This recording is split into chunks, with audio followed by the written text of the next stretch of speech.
halkan waa magaalada uu ku dhashay aabaha madaxweynihii hore ee dalka Mareykanka Barack Obama, waxaana hadda ganacsiyo waaweyn ku leh Soomaali badan. Sidoo kale magaaladan waxaa ku dhashay madaxa mucaaradka dalka Kenya Raila Odinga. Magaaladan waxaa la yiraahdaa Bondo, waxayna Nairobi u jirtaa 410 kilomitir. Soomaalida magaaladan waxay ku leeyihiin ganacsiyo kala duwan sida dukaamo raashin, kuwo dhar, supermarket, dukaamo lagu iibiyo qalabyada elektrooniga iyo sidoo kale maqaaxiyo. Waxaan ka qadeeyay mid ka mid ah maqaaxiyaha Soomaalida anigoo dalbaday bariis isku karis. Aad ayuu u macaanaa. Waxyaalaha cajiibka ah oo aan halkan ku arkay waa in qaar ka mid ah qowmiyada halkan degan ay babaranayaan luqadda Soomaaliga.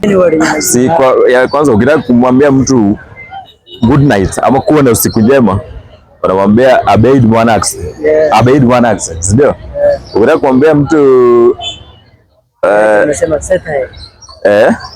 Unataka kumwambia sema nataka kwenda nyumbani. Ukitaka kwenda nyumbani unasema guri kausada. Guri kausada, ndio. Alafu ukitaka kusema unataka nini? Unamwambia maarabja, ndio.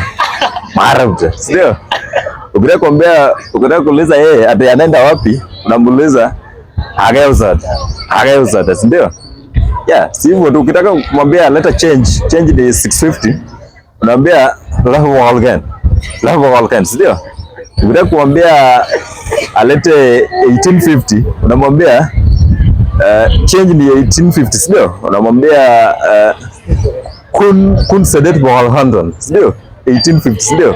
Kun sedet walhandon, ndio? Ama kama ni 1750, unamwambia kun todobo boqol.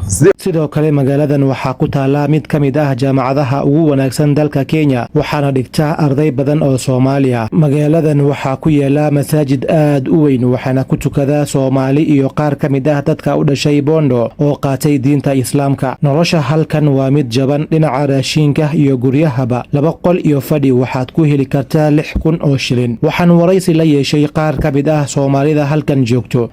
Magacaygu waa Nuurdin Hussein, waxaan joogaa magaalada Bondo. Meeshaan waa iska shaqaysanaynaa. Waxaan gadaynaa phones and phone accessories. Becsharadu waa masha Allah. Waa iska shaqaysanaynaa. Waa iska caadi leh, dadku way gadanayaan. Dalwa meeshaan u badan, laakiin waxaan bay gadanayaan. Dad fiican way oo qabiil waxaas ma tirinayaan. Waa dad fiican, marka waa iska nacaysanayaan. Saas way. كورة ناسي ماشي ناس في عمية. ganacsiga caadi waa uu fiican yahay. Soomaalida halkan joogto maxay gaaraysaa qiyaasta? Hadda Soomaalida waxa dadka siday u badan yihiin waa shaqeynayaan dahab iyo waxaas, laakiin dhinaca diinta iyo masaajidka masaajid hal xaba ku yaala dhinacaas meesha ku yaala. Caadi ciyaalka diinta caadi waa wax ashara loo dhigaa, dugsi iyo waxaas madrasa iyo ku yaalaan. bal ka waran dhinaca guryaha qaalmiya ma qaban karaya? Guryaha way kala yihiin. Kuwa hadda oo meesha outskirt-ka waa raqiis, 7,000 6,000 waa ka heli. Hatta ku 5,000 way jiraan oo 2 qol iyo fadhi ah iyo musqul. Kuwan oo marka taan ku dhex yaalaan waa 10,000 iyo meelahaas 10,000 9,000 way kuwan oo taan ku dhex yaalaan.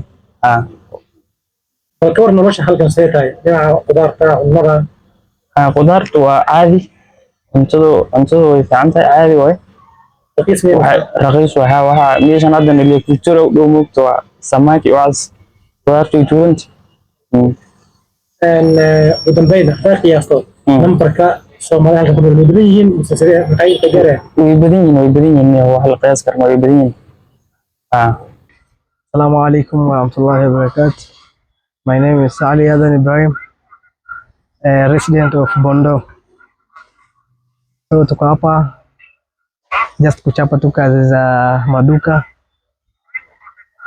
just kuuza manguo, mabags, vitu zote. Biashara ikoje hapa? Biashara si mbaya, at least customer wako ni wachangamfu wa kutuza. Anyway, magacaygu waa Ali Adan Ibrahim, waxaan joogaa Bondo town oo ku yaala Siaya. cimilada halkan qabow ma ahan inkastoo uu roob badan ka da'o, dhulkana waa wada cagaar. weligaa magaaladan ma imaatay mise magaca Bondo maanta ayaa kugu horeysa? Next waxaan tegi doonaa magaalada Kakamega oo ka mid ah magaalooyinka ugu cimilada wanaagsan dalka Kenya. Si aad ula socoto, follow na soo dheh muuqaalkana like ta saar.